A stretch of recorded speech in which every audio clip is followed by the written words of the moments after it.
دوسرا پارہ سورہ بقرہ آیت نمبر 158 تک بات ہوئی تھی کہ اللہ قدردان ہے، اللہ شاکر ہیں یعنی قدردان ہے، علیم ہے یعنی کون دل کی گہرائیوں سے خوشدلی سے اطاعت کر رہا ہے اسے خوب جانتے ہیں، دکھاوا نہیں چلنے والا ہے۔ اللہ کا علم محیط ہے، ہر قلب میں جو کیفیت آتی جاتی ہے اس سے باخبر ہے۔ کسی کے دل میں اللہ کی عظمت قدردانی کا انداز ہے تو اللہ اس کی قدر کریں گے۔ یہاں سے جو لوگ چھپاتے ہیں کتمان علم، حق کو چھپا لینا، حق کو چھپانے کی وجہ الگ الگ ہو سکتی ہے، یہاں وجہ سے کوئی مطلب نہیں ہے، کسی نے حق کو کیوں چھپایا ہوگا۔ یہودیوں نے حق کو چھپایا تھا کہ ان کی قیادت جا رہی تھی، اگر سید الانبیاء کو وہ آخری نبی تسلیم کر لیتے تو یہودیوں کی جو سیادت تھی وہ ختم ہو جاتی۔ انہوں نے نبی برحق کو چھپایا، علامتوں کو چھپایا۔ ہر شخص کے چھپانے کی وجہ اسباب الگ الگ ہوں گے، لیکن جو شخص چھپائے گا کیا چھپا؟ ان الذین یکتمون، بے شک جو لوگ چھپاتے ہیں، ما انزلنا، جو ہم نے نازل کیا، من البینات، واضح نشانیاں، والہدی، اور ہدایت کی باتیں،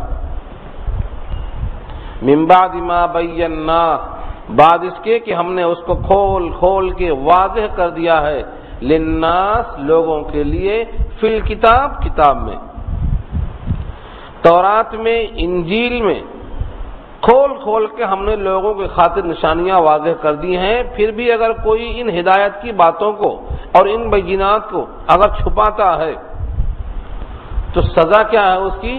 اولئک یلعنہم اللہ، وہی لوگ ہیں کہ ان پر اللہ لعنت فرماتے ہیں، ویلعنہم اللاعنون، اور ان پر لعنت فرماتے ہیں کتنے؟ جتنے دنیا میں اس قابل لعنت کرنے والے ہیں۔ یعنی بعض گناہوں کی سزا یہ ہے کہ دنیا کے جتنے لوگ لعنت کر سکنے کے موقف میں ہیں سب ان پر فرماتے ہیں۔ وہ کیا جرم ہے؟ حق کا چھپانا، کتمان حق، کتمان علم، حقیقت کو چھپانے والی کی سزا یہ ہے۔ اس آیت کا اشارہ کدھر ہے؟ یہودیوں نے تورات میں سید الانبیاء کے صفات کو جان بوجھ کر دبا دیا، انجیل میں سید الانبیاء کے صفات کو عیسائیوں نے جان بوجھ کے چھپا دیا۔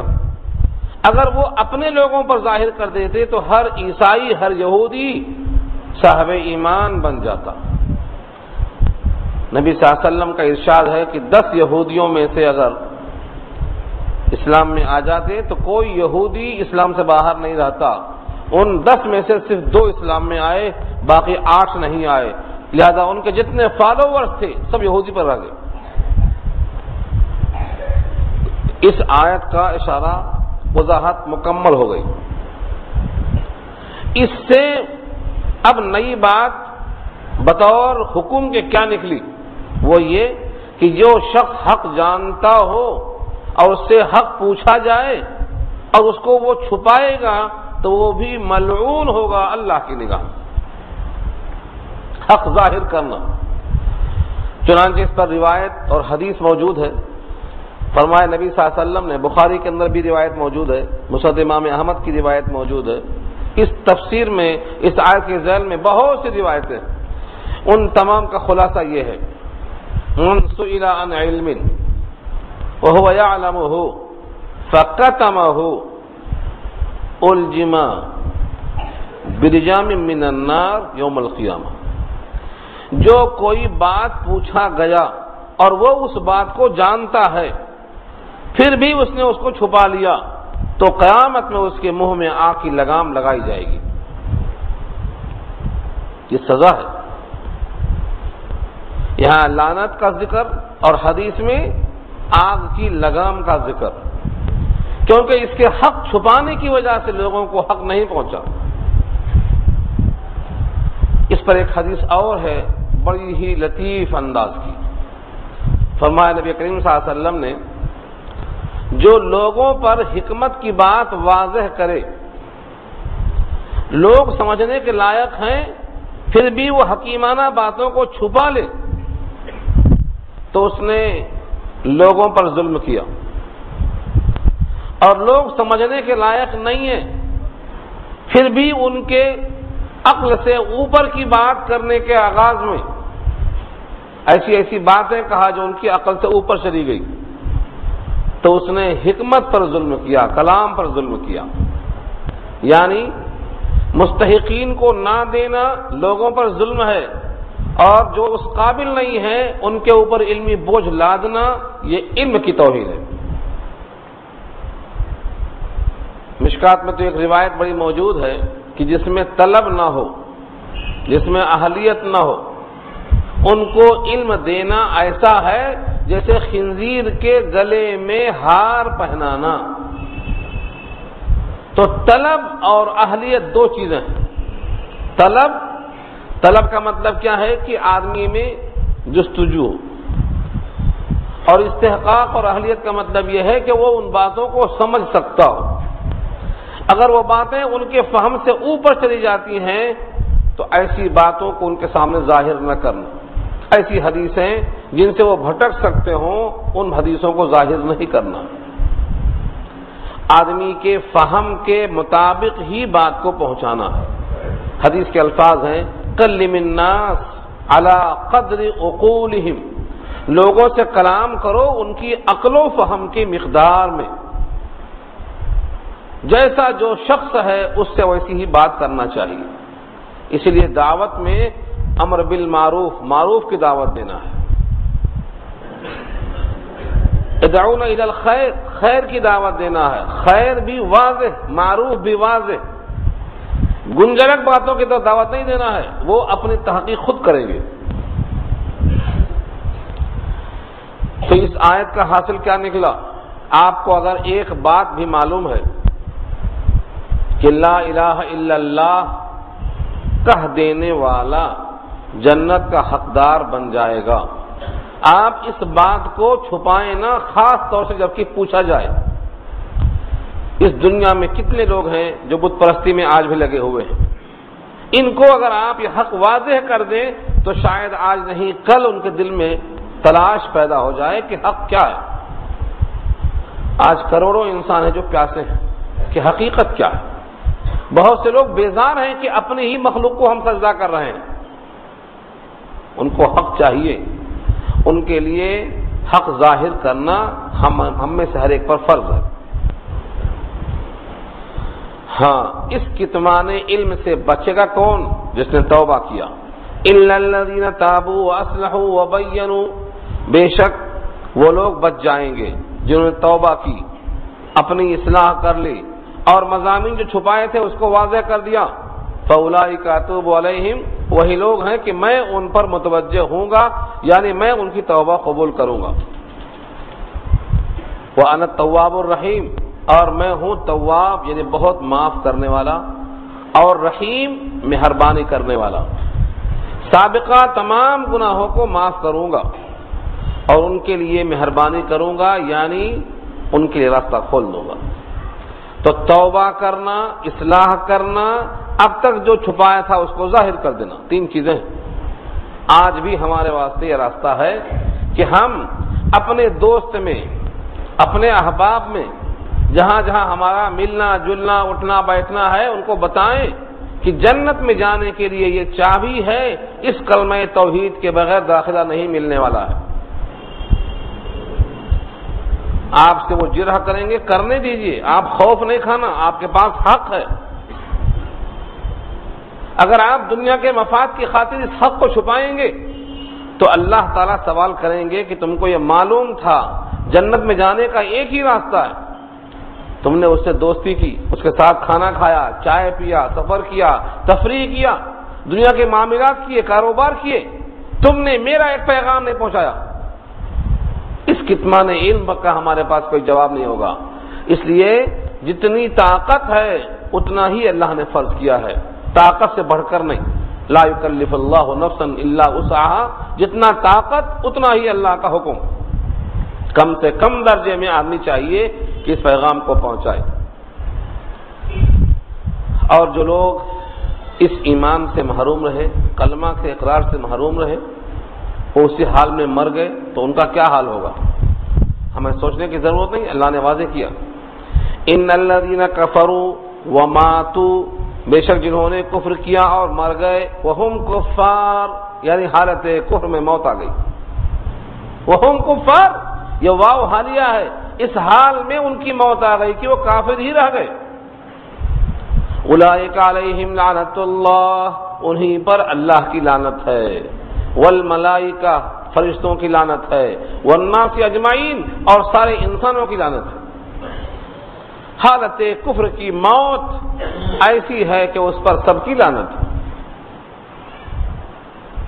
ابھی حال میں آواز آئی تھی کہ ہم کو کافر نہ کہو، ٹھیک ہے، کسی متعین شخص کو کہ تو کافر ہے مت کہو، منع کیا ہے اللہ نے۔ ہو سکتا ہے کہ اسلام میں آ جائے وہ، کسی متعین آدمی کا نام لے کر ہم نہیں بول سکتے ہیں کہ تو کافر ہے، ہو سکتا ہے کہ اسلام میں آ جائے۔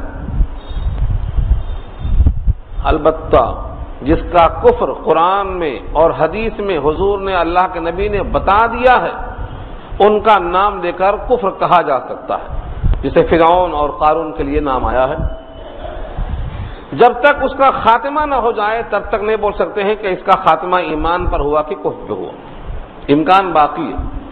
تو متعین آدمی کو کافر نہیں کہا جائے گا، ہاں یہ کہا جائے گا جو اللہ کو نہ مانے، جو اللہ کے نبی کو نہ مانے، جو قرآن کو نہ مانے، جو اللہ کے صفات کو نہ مانے، جو یوم آخرت کو نہ مانے، جو فرشتوں کو نہ مانے، بلا شبہ وہ کافر ہے، یوں کہا جائے گا۔ تم کافر ہے نہیں کہا جائے گا۔ ہمارے پاس اطاعت کرنے والا مسلم، اطاعت نہ کرنے والا غیر مسلم، کیونکہ اسلام کے معنی اطاعت قبول کرنا، مسلم کے معنی اپنی گردن جھکا دینا اطاعت کرنے کے ارادے سے، اللہ کی اور اللہ کے نبی کی۔ مان لو مسلم، جو نہ مانے وہ نان مسلم یعنی غیر مسلم۔ اسلام میں دو ہی تقسیم ہے، اللہ نے انسانوں کو پیدا کیا، فرمایا ماننے والا مومن، نہ ماننے والا کافر۔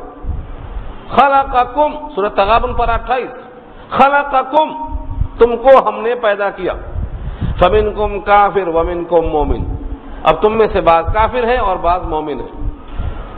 سورہ کہف میں کہا فمن شاء فلیؤمن ومن شاء فلیکفر، جس کا دل چاہے کافر ہو، جس کا دل چاہے مومن ہو۔ پھر کہا ہم نے کافروں کے لیے یہ رکھا ہے اور مومنوں کے واسطے یہ رکھا ہے، نتیجہ بتا دیا، رزلٹ پہلے ظاہر کر دیا۔ یہ وصول ہے۔ اسلام کسی کی جاگیر نہیں، قرآن کریم کسی ایک انسان کے واسطے نہیں، جو بھی اس کو مان لے اسی کے ہاتھ میں جام چلا جائے گا، جو اس جام کو اٹھا لے جام اسی کا کہلائے گا۔ قرآن کریم ھدی للناس ہے، سب کے لیے، آؤ تسلیم کر لو، بن جاؤ مسلم۔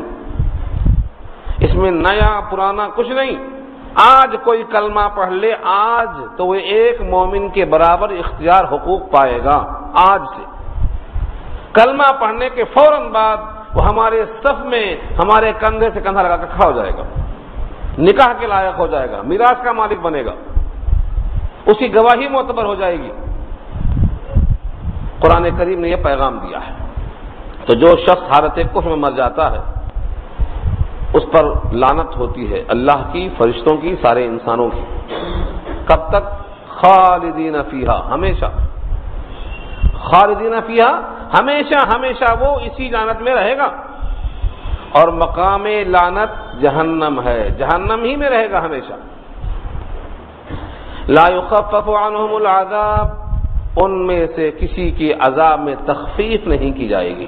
لا یخفف، تخفیف نہیں کی جائے گی۔ تخفیف مانے ہلکا کرنا، یہ تمنا کریں گے ایک دن تو عذاب میں کمی کر دو۔ یخفف عنا یوما من العذاب، سورہ مومن پارہ 24، ایک دن ہمارے عذاب میں کچھ کمی کر دو، ایک دن میں عذاب کمی نہیں کی جائے گی. یہ ہے لا یخفف عنہم العذاب، عذاب میں تخفیف نہیں کی جائے گی. ولا هم ينظرون، اور نہ وہ مہلت دیے جائیں گے، مہلت بھی نہیں ملے گی.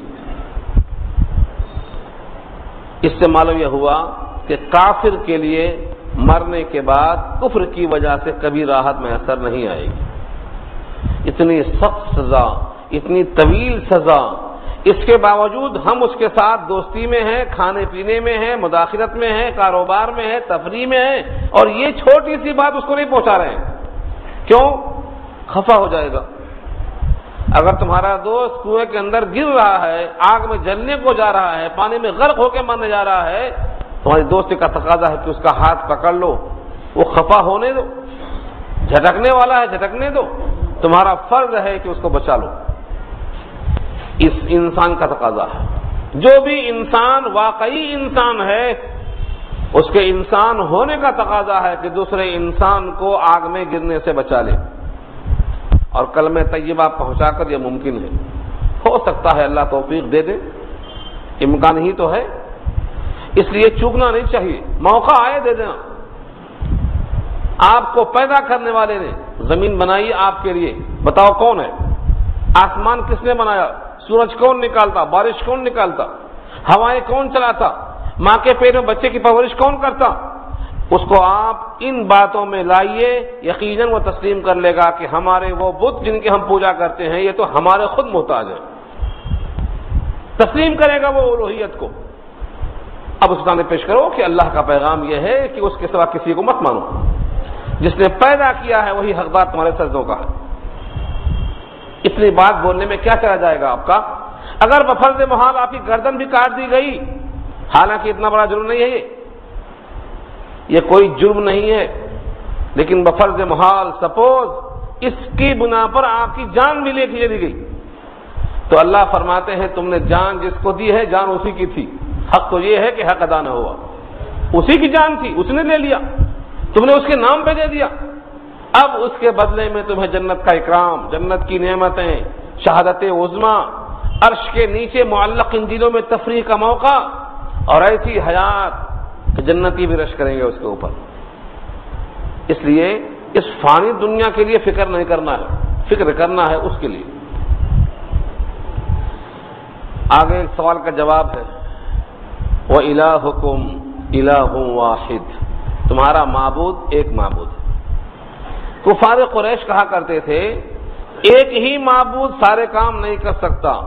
پانی کا ایک، آگ کا ایک، رزق کا ایک، بچہ پیدا کرنے کا ایک، غذا دینے کا ایک، ہر ایک کا الگ الگ. کئی خدا مانتے تھے وہ. پانی برسانے والا صرف پانی برساتا، آگ والا صرف آگ پہ رہتا، ہوائیں بھیجنے والا ہوائیں بھیجتا. سب کام تقسیم تھے. کئی خدا تھے، 360 بوتا خانہ کعبہ کے اندر تھے. 360 جتنے قبیلے تھے ان کا الگ الگ بت تھا. یہ عزا پہ او نائلہ پر فدا تھا. اسی طرح گھر گھر نیا ایک خدا تھا. قبیلے قبیلے کا بت جدا تھا. کسی کا حبل تھا، کسی کا صفا تھا، ہر ایک کا الگ الگ. ان کا جواب دیا ہے کہ تمہارا معبود ایسا نہیں ہے کہ اس کو کام تقسیم کرنا پڑتا ہو. وَإِلَٰهُكُمْ إِلَٰهٌ وَاحِدٌ، تمہارا معبود ایک ہی معبود ہے. ساری کائنات کا خالق وہی ہے، رازق وہی ہے، مالک وہی ہے، معبود وہی ہے، مسجود وہی ہے، مشکل کشا وہی ہے. ساری کائنات کا نظام اس کی مرضی پہ منحصر ہے. ایک پتا بھی زمین پر اس کے علم ارادے کے بغیر نہیں گر سکتا. یہ میرا خیال نہیں ہے. سورہ انعام پڑھ لیجئے، سورہ انعام 7واں پارہ. اللہ فرماتے ہیں وَلَا يَسْقُطُ مِن وَرَقَةٍ إِلَّا يَعْلَمُهَا، کوئی پتا نہیں گرتا زمین پر مگر اس کے علم سے. وَلَا حَبَّةٍ فِي ظُلُمَاتِ الْأَرْضِ، اور زمین کی تاریکیوں میں کوئی دانہ اگتا نہیں اس کی مرضی کے بغیر. کس قدر قادر مطلق ہے وہ ذات. کتنے درخت ہیں کائنات میں، کتنے پتے ہیں، ساتوں زمین میں کتنے درخت ہیں. ان میں کوئی پتا مرضی مولا کے بغیر نہیں گرتا. کتنے دانے زمین سے اگتے ہیں، کوئی دانہ ان کے علم کے بغیر نہیں گرتا ہے. یہ آیت طویل ہے، میں پوری آیت لے جاؤں تو یہ گھنٹہ ادھر چلا جائے، لیکن اتنا واضح کر دوں کہ کوئی بھی قدم آپ کے بھی اللہ کی مرضی کے بغیر نہیں اٹھتے. اس لیے اللہ طاقتور قادر مطلق ہیں، انہیں کئی وزیروں کی ضرورت نہیں ہے کہ سب چھوٹے بت ہیں، یہ تمہارے ساتھ اللہ سے قربت پیدا کرتے ہیں. کفار قریش کہا کرتے تھے ہم ان بتوں کی پوجا اس لیے کرتے ہیں کہ یہ ہمیں اللہ سے قریب کریں گے. سورہ زمر اس کے الفاظ ہیں ما نعبدهم الا ليقربونا الى الله زلفا، ہم نہیں پرستش کرتے ان بتوں کی مگر اس لیے تاکہ یہ ہمیں اللہ سے قریب کر دیں. دیکھا آپ نے، چھوٹے بتوں کی بندگی اس لیے کہ بڑے اللہ سے قریب کر دیں. اس کا جواب ہے یہ، اللہ کے پاس کوئی چھوٹا بڑا بت نہیں ہے. الہکم الہ واحد، ایک ہی معبود. اسی پر تو نازل ہوا ہے سورہ اخلاص. ایک ہی معبود ہے تو اس کی نسل کیا ہے، وہ کھاتا اور پیتا کیا ہے؟ اس کا جواب دیا ہے اللہ الصمد، وہ تو کھانے سے بے نیاز ہے. کس کی نسل میں ہے؟ لم یلد ولم یولد، نہ وہ کسی کی اولاد ہے نہ اس کی کوئی اولاد ہے، نہ وہ جنا گیا نہ اسے کوئی جنا جا سکتا ہے. پھر آخر تانبے کا ہے، پیتل کا ہے، سونے کا ہے، کس کا ہے؟ تمہارا خدا. ولم یکن لہ کفوا احد، اس کے برابر کوئی ہے نہیں. تانبا، پیتل، مٹی، لوہا، یہ تم جانتے ہو، وہ ذات ایسی ہے کہ اس کے برابر کوئی نہیں. لیس کمثلہ شیء، اس جیسا کوئی نہیں. الہکم الہ واحد. اس واسطے اس آیت کی بڑی فضیلت ہے. یہ آیت مستقل پڑھنے والا اللہ کی نگاہ میں موحد کہلائے گا. وَإِلَٰهُكُمْ إِلَٰهٌ وَاحِدٌ، اور تمہارا معبود ایک معبود ہے. کون ہے؟ لا الہ، نہیں ہے کوئی معبود، الا ہو، مگر وہی. الرحمن الرحیم، وہ رحمان ہے اور رحیم ہے، بس وہی تمہارا معبود ہے. کافروں نے ایک سوال کیا تھا کہ تم خود کہتے ہو ایک معبود ہے اور کبھی کہتے ہو رحمان، کبھی کہتے ہو رحیم. تم تو خود دو بتا رہے ہو، کبھی رحمان کہتے ہو کبھی رحیم کہتے ہو اور کہتے ہو ایک معبود ہے. اس کا جواب دیا ہے رب کریم نے سورہ بنی اسرائیل کے آخر میں 15واں پارہ، ایما تدعو فلہ الاسماء الحسنی، کسی بھی نام سے پکارو، او ادعو اللہ او ادعو الرحمن، اللہ کہو یا رحمان کرو، تم دو میں سے کوئی بھی، یہی دو نہیں، ایما تدعو فلہ الاسماء الحسنی، اس کے بہت سے پیارے پیارے نام ہیں، کسی نام سے پکار لو. ذات ایک ہے، نام کئی ہے. کئی نام ہونے سے کئی ذات کا ہونا ضروری نہیں ہے. کچھ لوگ اجڑ ہیں، جب ان سے کہا جاتا ہے اللہ ہمارے ساتھ ہے تو ان کی سمجھ میں نہیں آتا ہے کہ ایک ہی اللہ سب کے ساتھ ہے. وہ کہتے ہیں اللہ سب کے ساتھ ہے تو اتنے اللہ کہاں سے آ گئے کہ سب کے ساتھ ہیں. وہ سمجھتے ہیں کہ ایک کے ساتھ ہونے سے دوسرے کے پاس نہیں ہو سکتا. اپنے پر قیاس کرتے ہیں، میں یہاں ہوں تو نام پلی میں نہیں ہوں. ایسا نہیں ہے. اللہ عرش پر ہیں اور عرش پہ مستوی ہونے کے باوجود کائنات کے ہر مقام پر ہیں. کہیں ان کو معدوم نہیں کر سکتے کہ یہاں نہیں ہے. اللہ تعالی عرش پہ ہے. عرش پہ کرسی ہے، کرسی پہ ہے. آیت الکرسی پڑھ لو، سورہ بقرہ 255 نمبر. اللہ کرسی پہ ہے، کرسی عرش پہ ہے. عرش آسمان پہ ہے اور 7 آسمان ہے اور ہر آسمان کے بیچ میں 500 برس کا فاصلہ ہے. لیکن اللہ فرماتے ہیں وسع کرسیہ السماوات والارض، ان کی کرسی اتنی وسیع ہے کہ اس میں 7 زمین 7 آسمان سما جائیں. اب اللہ کو محدود کہنے والے کہاں جائیں گے؟ اللہ کرسی پہ ہے، کرسی عرش پہ ہے. عرش 7ویں آسمان پہ ہے، ہر 2 آسمان کے بیچ میں 500 برس کا فاصلہ ہے۔ وہ کرسی عرش پہ، اس کی مثال دیا اللہ کے نبی صلی اللہ علیہ وسلم نے کہ کسی بڑے میدان میں انگوٹھی پھینک دو، جو حیثیت انگوٹھی کی میدان کے مقابلے میں ہے وہی حیثیت ہے عرش کی کرسی کے مقابلے میں۔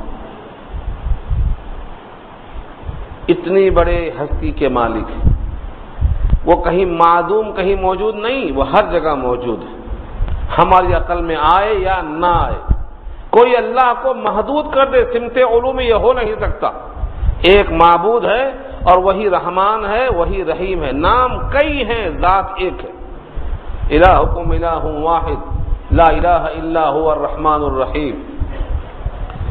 ایک ذات ہے، اس کے کام کتنے ہیں؟ سارے کام اسی کے ہیں۔ دیکھو بڑے بڑے کام جو تمہارے سمجھ میں آ سکتے ہیں سمیٹ دیا اس آیت میں اللہ نے، طویل آیت ہے۔ ان فی خلق السماوات والارض واختلاف اللیل والنہار والفلک التی تجری فی البحر بما ينفع الناس، بے شک زمین و آسمان کی تخلیق میں، رات اور دن کے اختلاف یعنی آنے اور جانے میں، والفلک التی تجری فی البحر، اور وہ کشتی جو چلتی ہے سمندر میں، بما ينفع الناس، ایسے سامان کو لے کر جو نفع دیتا ہے انسانوں کو۔ کبھی سامان لے کے جاتی ہے، کبھی انسان لے کے جاتی ہے۔ وہ سیال پانی کنکر پھینکو تو ڈوب جانے والا ہے، لیکن ہزاروں ٹن کا وزن لے کر وہ پانی چلتا ہے، چلاتا ہے۔ یہ اللہ کی قدرت کا اظہار ہے۔ ایک پتھر لو پانی میں پھینکو ڈوب جائے گا، ہزاروں ٹن وزن لے کر وہ کشتی نہیں ڈوبتی، چلتی ہے۔ اور چلانے کے لیے اللہ نے ہواؤں کو رکھا ہے، اگر وہ ہواؤں کو روک لیا تو کشتی وہیں ٹھہر جاتی۔ یسکن الریح فیظللن رواکد علی ظہرہ، اگر ہوا کو روک لیا تو پانی کی پشت پر کشتی ٹھہر جائے گی، چل نہیں سکے گی۔ ہواؤں کے زور سے دھکیلتا ہے اس کو۔ کون چلاتا ہے ہواؤں کو؟ اس پانی کو، سیال کو اتنا ہیوی وزن لوڈ سنبھالنے والا کون بناتا ہے؟ اللہ کی قدرت۔ وما انزل اللہ من السماء، اور جو اتارا ہے اللہ نے آسمان سے، من ماء پانی، فاحیا به الارض، اس سے زندہ کیا زمین کو، بعد موتها، زمین کے مر چکنے کے بعد۔ زمین کا مرنا کیا ہے؟ زمین کا خشک ہونا۔ زمین جب خشک ہو جاتی ہے تو اس میں قوت نمو نہیں ہے، کوئی چیز پیدا نہیں ہو سکتی۔ پانی برسایا، زمین کے اندر قوت نمو آئی، اب دیکھو لہلہا اٹھی ہے، ہریالی شادابی ہر طرف پھیل جاتی ہے۔ جس نے پانی برسا کر مٹی کو زندہ کیا ہے وہ بھی آب حیات برسا کر مردوں کو کھڑا کرے گا۔ ان الذی احیاھا لمحیی الموتى، سورہ زمر کے الفاظ۔ جس نے پانی برسا کر مردہ زمین کو زندہ کیا وہ آب حیات برسا کر زمین سے مردوں کو کھڑا کرنے پر قادر ہے۔ یہ ہے اللہ کی قدرت۔ وَبَثَّ فِيهَا مِن كُلِّ دَابَّةٍ، اور پھیلا دیا، بسا پھیلا دیا، فیہا اس زمین میں، من کل دابہ ہر قسم کے چوپائے۔ دابہ کہتے ہیں جو زمین پر چلے، ما يدب علی الارض فهو دابہ، جو بھی زمین پر چلتا ہے اس کو دابہ کہتے ہیں، چاہے وہ پیٹ کے بل چلنے والا سانپ ہو یا 4 پیروں سے چلنے والا چوپایا ہو یا 2 پیروں سے چلنے والا انسان ہو، ان سب کو اللہ نے دابہ کہا ہے۔ واللہ خلق کل دابۃ من ماء فمنهم من يمشي على بطنه ومنهم من يمشي على 4 ومنهم من يمشي على رجلين۔ اللہ کی طاقت ہے، اللہ کی قدرت ہے، یہ سب دابہ میں آتے۔ وتصریف الریاح، اور ہواؤں کو پلٹنا، بدلنا، کبھی پورب سے ہوا آتی، کبھی پچھم سے ہوا آتی، کبھی دکن سے ہوا آتی، کبھی چوکور ہوا چلتی۔ یہ ہواؤں کے رخ کو موڑنے والی ذات کون ہے؟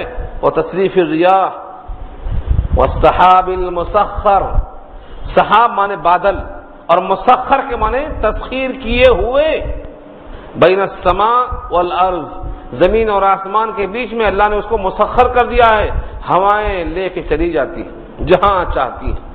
ہزاروں ٹن وزن والا بادل ان ہواؤں کی دوش پہ چلا جاتا ہے جہاں رب کریم چاہتے ہیں۔ لآیات لقوم یعقلون، ان تمام اوپر کی باتوں میں نشانیاں ہی نشانیاں ہیں اس قوم کے واسطے جو تعقل کرتی ہو، ذرا سا عقل کو استعمال کرتی ہو۔ عقل کا استعمال کرنا ضروری ہے۔ جو قومیں عقل کا استعمال نہیں کرتی ہیں اللہ نے ان کو پسند نہیں کیا۔ سورہ فرقان پارہ 19 میں مومن کیسے ہوتے ہیں اس عنوان سے اللہ نے 10 صفات کا تذکرہ کیا۔ 10 صفات سورہ مومنون میں، 10 صفات سورہ معارج میں اور 10 صفات سورہ فرقان میں، کل 30 صفتیں بتایا اللہ نے۔ ان میں ایک صفت یہ ہے وعباد الرحمن، رحمان کے بندے ایسے ہوتے ہیں۔ وہ صفات گنتے گنتے آخر میں فرمایا رحمان کے بندے اندھے بہرے گونگے ہو کر ہر بات نہیں مان لیتے، اندھے بہرے گونگے نہیں ہوتے۔ لم یخروا علیہا صما وعمیانا، اندھے بہرے گونگے ہو کر ہر بات پہ نہیں گر جاتے بلکہ اس کی تصدیق کرتے ہیں کہ یہ بات کتنی درست ہے۔ کون؟ رحمان کے بندے۔ کس نے کہا؟ رحمان نے کہا، سورہ فرقان پارہ 19۔ اب رحمان کے بندے جب ایسے ہوتے ہیں تو رحمان کے بندے بڑا بیوقوف کیوں ہوں گے؟ اپنے عقل کا استعمال کیوں نہیں کریں گے؟ جہاں دیکھو سجدہ کر دیا، جہاں دیکھو وہاں ڈھیر ہو گئے۔ نہیں، قرآن نے کیا کہا ہے، ہمارے مالک نے کیا کہا ہے، ہمارے مالک کی منشا کیا ہے، تحقیق کرنا مومن کی شان ہے۔ اللہ تعالیٰ نے ان تمام چیزوں میں اگر ان کو آپ کھول کے دیکھیں، زمین اور آسمان کی تخلیق، جملہ چھوٹا ہے مگر سوچو، آج تک دنیا میں کوئی مدعی نہیں ہے کہ زمین میں نے پیدا کیا، آسمان میں نے پیدا کیا، وہ 4 ایکڑ میں نے پیدا کیا، وہ 12 ایکڑ میں نے پیدا کیا، ہے کوئی آج تک بولنے والا؟ زمین اور آسمان کے درمیان جتنے فرقے، جتنے مذہب، جتنی قومیں، جتنے انسان، کسی نے آج تک دعویٰ نہیں کیا کہ زمین میں نے پیدا کی اور آسمان میں نے پیدا کیا، ہے کوئی؟ جب کوئی دعوے دار نہیں ہے کہ زمین و آسمان ہم نے پیدا کیا تو ہمارا معبود دوسرا کون بن سکتا ہے؟ جس نے زمین و آسمان کی تخلیق کی ہے وہ ہمارا معبود ہے۔ اب آسمان اس کے خواص، زمین اور اس کے خواص، زمین کے خواص سنائیں تو مستقل ایک عنوان ہے۔ زمین میں کیا کیا خوبیاں ہیں کوئی بتا سکتا؟ زمین مردہ زندہ دونوں کے واسطے کافی ہے، زندہ رہا تو پیٹھ پر، مردہ رہا تو پیٹ میں، کافی ہے نہیں؟ کافی ہے دونوں کے واسطے۔ سورہ مرسلات میں اللہ نے کہا الم نجعل الارض کفاتا احیاء وامواتا، کیا زمین کو ہم نے کافی نہیں بنایا؟ مردوں کو بھی زندوں کو بھی کافی بنایا۔ اتنی نرم جہاں چاہے کھود لو، اتنی بہترین کی جہاں چاہے غلہ اگا لو، اتنی مضبوط کی جہاں چاہو بلڈنگیں ٹھوک لو۔ کیسی بنایا اللہ نے؟ ہم اس کے موڑوں پر پاؤں رکھ کے چلتے ہیں، زمین کبھی انکار نہیں کرتی ہے۔ اتنی بہترین زمین ہمارے واسطے اللہ نے بنایا ہے، وہ رب ہمارا مالک ہے، ہم اس کی سجدہ کرتے ہیں۔ زمین تو اس کی مخلوق ہے، مخلوق کو ہم معبود کیسے مان سکتے ہیں؟ معبود وہ ہوتا ہے جو خالق ہوتا ہے، جو پیدا کرنے والا ہو وہ معبود ہوتا ہے، جو پیدا ہونے والا ہے وہ معبود نہیں ہو سکتا۔ یہ سبق سکھایا اللہ نے یہاں۔ تو زمین و آسمان کی تخلیق، رات اور دن کا آنا جانا بہت آسان ہے۔ کوئی آج تک پیدا ہوا ہے کہ دن کو آنے سے روک دے، رات کو باقی رکھ دے؟ آج 24 گھنٹے کی رات ہوگی؟ ہو سکتا ہے؟ کون ہے وہ کائنات میں؟ زمین اور آسمان کے درمیان جب سے بنایا گیا اس نظام کو کسی نے ایسا نہیں کیا۔ یہ 12 گھنٹے سے گھٹانا بڑھانا، گرمی میں اللہ نے رات کو دن میں اور دن کو رات میں خود فیصلہ کیا ہے۔ سردی کے دنوں میں رات بڑی ہوتے ہوتے 14 گھنٹے کی ہو جاتی، دن چھوٹا، اور گرمی کے دنوں میں گھٹتے رات چھوٹی 9 گھنٹے کی، دن 12-14 گھنٹے کا۔ یہ اضافہ کون کرتا ہے؟ یہ اللہ کرتے ہیں۔ تو رات کا آنا اور دن کا آنا، ان کے گھنٹوں کا تعین کرنا، دنیا کی کوئی مخلوق اس میں شریک نہیں ہے۔ یہ ہے ہمارا معبود۔ کشتیوں کا زمین میں سمندروں میں چلانا، نفع بخش چیزوں کو لے کر آسمان سے پانی برسانا، زمین کو مردہ ہونے کے بعد زندہ کرنا، مخلوق کو اس میں پھیلا دینا، ہر ایک کی غذا مہیا کرنا، ہواؤں کو بدل دینا اس کے رخ کو، اور آسمان کے اندر زمین کے درمیان بادلوں کو مسخر کر دینا، یہ سب بھری پڑی ہے نشانیاں اللہ کی، کاش کہ تم اپنی عقل کا استعمال کر لیتے۔ ایسے خالق کو چھوڑ کر لوگ کس سے محبت کرتے ہیں، یہ اللہ نے آگے فرمایا، وَمِنَ النَّاسِ مَن يَتَّخِذُ مِن دُونِ اللَّهِ أَندَادًا، اور لوگوں میں سے بعض وہ ہیں جو اللہ کو چھوڑ کر دوسروں کو اس کا مقابل، اس کا ہمسر، اس کا ایکولنٹ بنا دیتے اللہ کے برابر۔ وَمِنَ النَّاسِ لوگوں میں سے بعض، مَن يَتَّخِذُ جو بناتے ہیں، من دون اللہ اللہ کو چھوڑ کر کیا بناتے ہیں، انداد۔ انداد جمع ہے، اس کا واحد ہے ندن، ندن مانے ہم پلہ، ایکول، مساوی، برابر۔ اللہ تعالی نے اس آیت کی بنیاد پر ایک حدیث یاد آئی مجھے، ابن آدم مجھے گالی دیتا ہے، ابن آدم مجھے جھٹلاتا ہے، حدیث قدسی ہے، اللہ کے حبیب نے کہا، اللہ یوں فرماتے ہیں، ابن آدم مجھے گالی دیتا ہے اور ابن آدم مجھے جھٹلاتا ہے۔ گالی دینا کیا ہے؟ میری کوئی بیوی نہیں، میرا کوئی بیٹا نہیں، میری کوئی بیٹی نہیں، اور یہ کہتا ہے کہ اللہ کی بیوی ہے، اللہ کے بیٹی ہے، اللہ کے بیٹے ہیں، یہ مجھے گالی دینے کے برابر ہے۔ اور اس کا مجھے جھٹلانا یہ ہے، میں کہتا ہوں میرے برابر کوئی نہیں، میرا ایکول کوئی نہیں، وَلَمْ يَكُنْ لَهُ كُفُوًا أَحَدٌ میں کہتا ہوں، اور یہ جہاں جہاں دیکھو میرا ایکولنٹ تیار کر کے بیٹھا ہے۔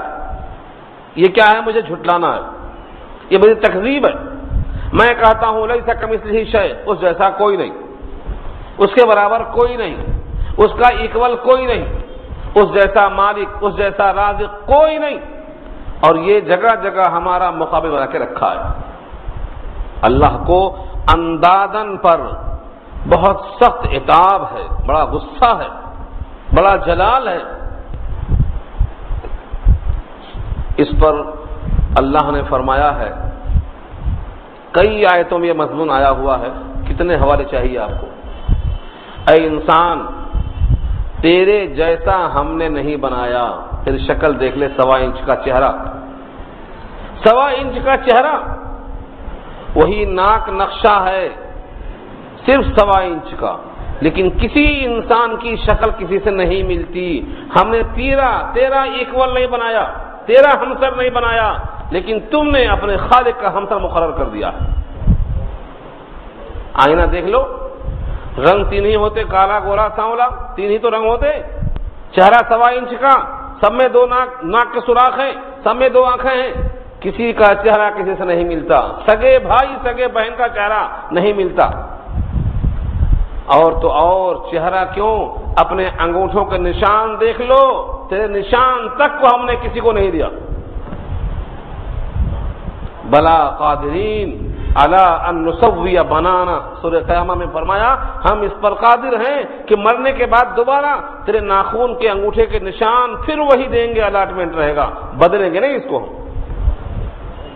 کروڑوں انسان، ان کے ہاتھوں کے نشان، جو مر چکے، جو پیدا ہوں گے، جو زندہ ہیں، قیامت میں کھڑے ہوں گے، ان کا وہی نشان پھر دیا جائے گا انگوٹھے کا جو ملا ہے۔ کسی کا نشان کسی سے نہیں ملتا۔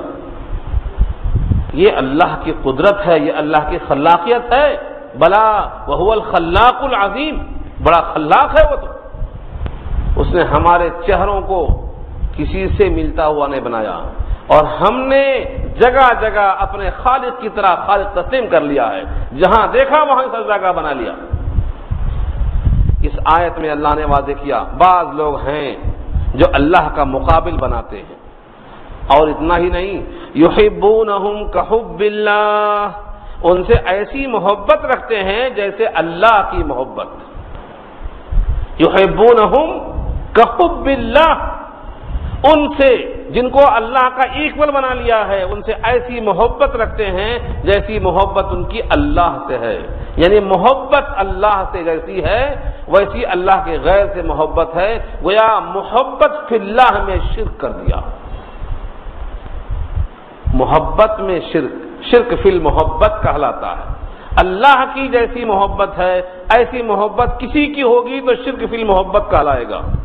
آگے اللہ نے خود کہا والذین آمنوا اشد حبا للہ، یہ آیت رٹ لینا، اگر اپنے ایمان کی قوت چاہتے ہو تو یہ آیت زبانی یاد کر لینا آئندہ ہفتے میں۔ والذین آمنوا، اور وہ لوگ جو ایمان لے آئے، اشد زیادہ سخت ہوتے ہیں، حباً محبت کے اعتبار سے، للہ اللہ کی محبت۔ کیوں؟ اللہ کے احسانات گن نہیں سکتے، اللہ کی نعمتیں شمار نہیں کر سکتے، اللہ کی قدرت کا احاطہ نہیں کر سکتے، اللہ کی مشیت کے بغیر ہم چل نہیں سکتے۔ اس لیے ایمان والا محبت میں شدید ہوتا ہے، اللہ سے محبت میں۔ کیا وہ یاد کریں گے نا آیت؟ یہ آیت زبانی یاد کر لو، والذین آمنوا اشد حبا للہ، جو ایمان والے ہیں اللہ فرماتے ہیں وہ محبت میں اللہ سے شدید ہوتے ہیں۔ شدید نہیں کہا، اشد کہا، اشد حبا، شدید تو چھوٹا لفظ ہے، کیوں؟ شدید کے معنی سخت، اور اشد کے معنی سب سے زیادہ سخت۔ اشد اس میں تفضیل ہے، اس ڈگری کا نام کیا ہے؟ Superlative degree. سپرلیٹو کا مطلب اس سے بڑھ کر محبت کسی کی نہیں۔ کس نے کہا؟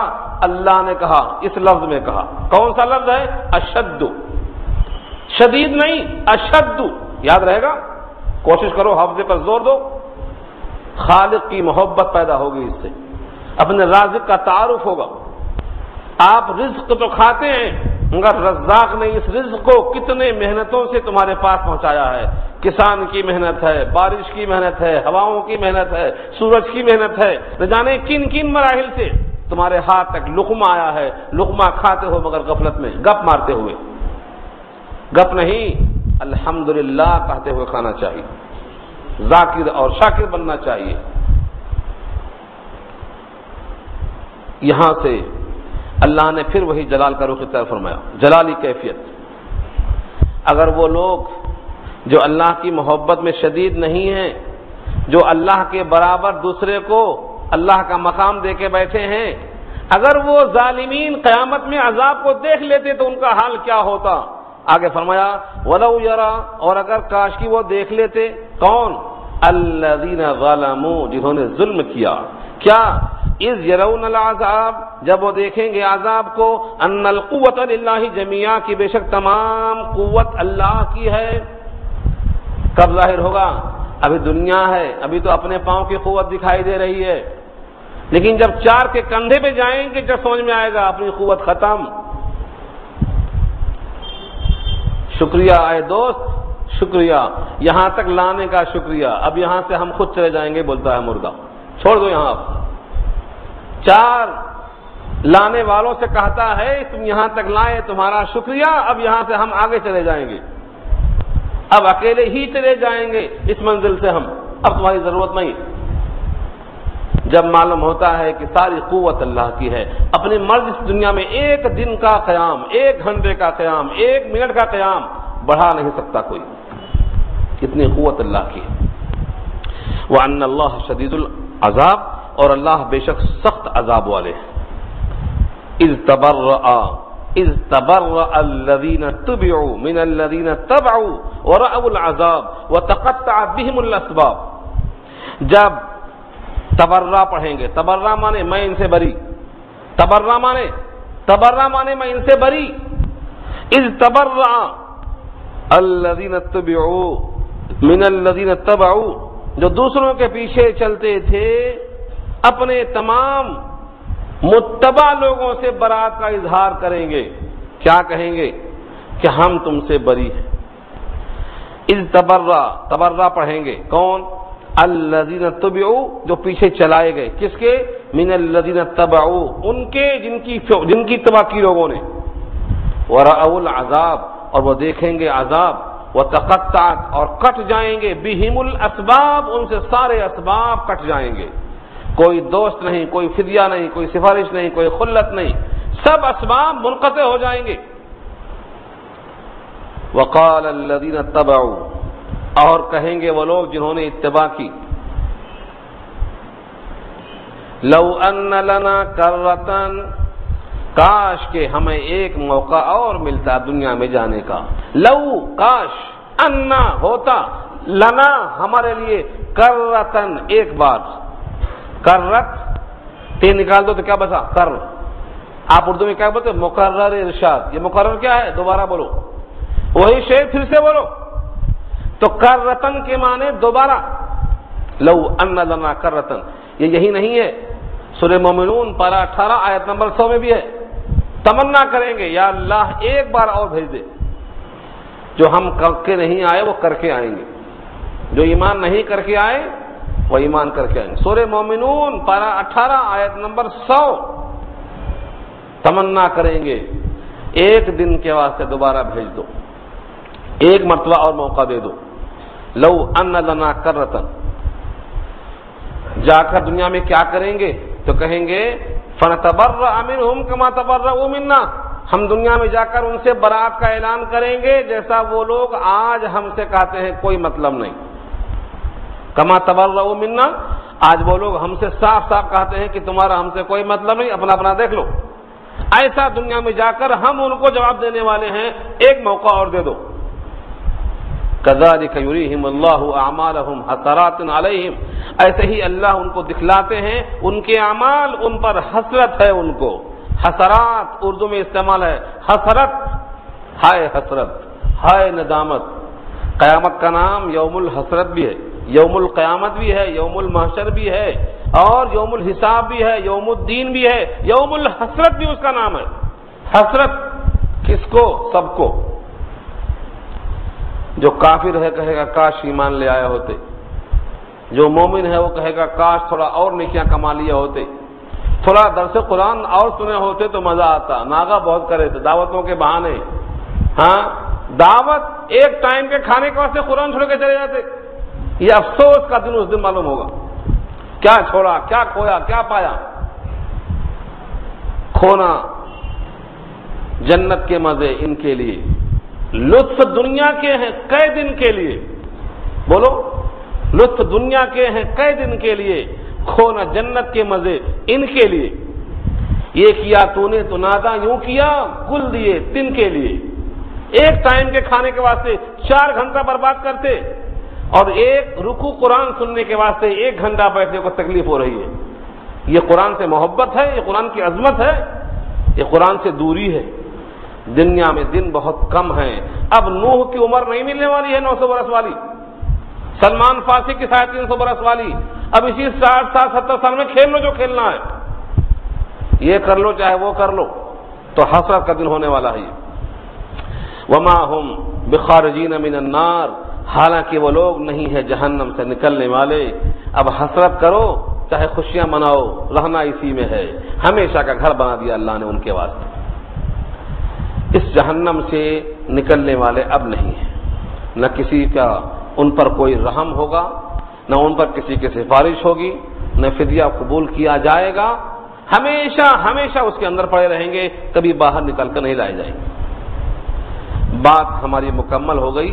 اب یہاں سے نیا رکو شروع ہوتا ہے کہ لوگوں حلال کھاؤ. کیوں؟ گاڑی میں صحیح پٹرول ڈالیں گے صحیح رفتار چلے گی، بجائے پٹرول کے ڈال دیں گے گیس کا تیل تو دھواں چھوڑے گی.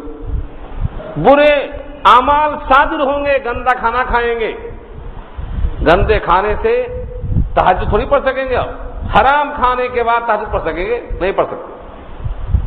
اسی واسطے نبی صلی اللہ علیہ وسلم کو نہیں، سارے رسولوں کو اللہ کا حکم ہے یا ایھا الرسول کلوا من الطیبات واعملوا صالحا. اے رسولو حلال اور طیب پاکیزہ چیزیں کھاؤ.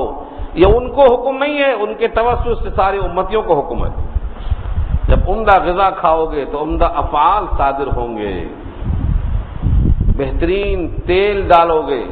اسی واسطے اللہ نے اپنے نور کی مثال دی ہے. زیتون کا تیل جب چراغ میں پڑتا ہے اور وہ کانچ میں ہوتا ہے اور کانچ طاقتے میں ہوتی ہے، اس روشنی کی تشبیہ دیا ہے. سورہ نور پارہ 18 آیت نمبر 36 اور 35 دیکھو، معلوم ہوتا کہ اللہ کے نور کی مثال کیسے دیا اللہ نے. وہاں کیا کہا؟ زیتون کا تیل جلنے کے قریب ہے، بغیر آگ لگائے ہوئے. نور علی نور کہا اس کو. کیوں؟ کیونکہ تیل بھی اچھا ہے، چراغ بھی اچھا ہے، کانچ بھی صاف ستھری ہے، اور اس کی سمتیں بھی ہر طرف ہیں. تو وہ نور کتنا چمکدار ہوگا۔ اس واسطے اگلی آیت بڑی اہم آ رہی ہے کہ لوگوں حلال کھاؤ، خواہشات کی اتباع نہ کرو، کیونکہ خواہشات کی اتباع کرنے والا شیطان کی اتباع کر رہا ہے، وہ تمہارا دوست نہیں دشمن ہے۔ یہ بحث انشاءاللہ آئندہ آئے گی، دعا کر لیجیے اللہ تعالیٰ عمل کرنا آسان فرمائے۔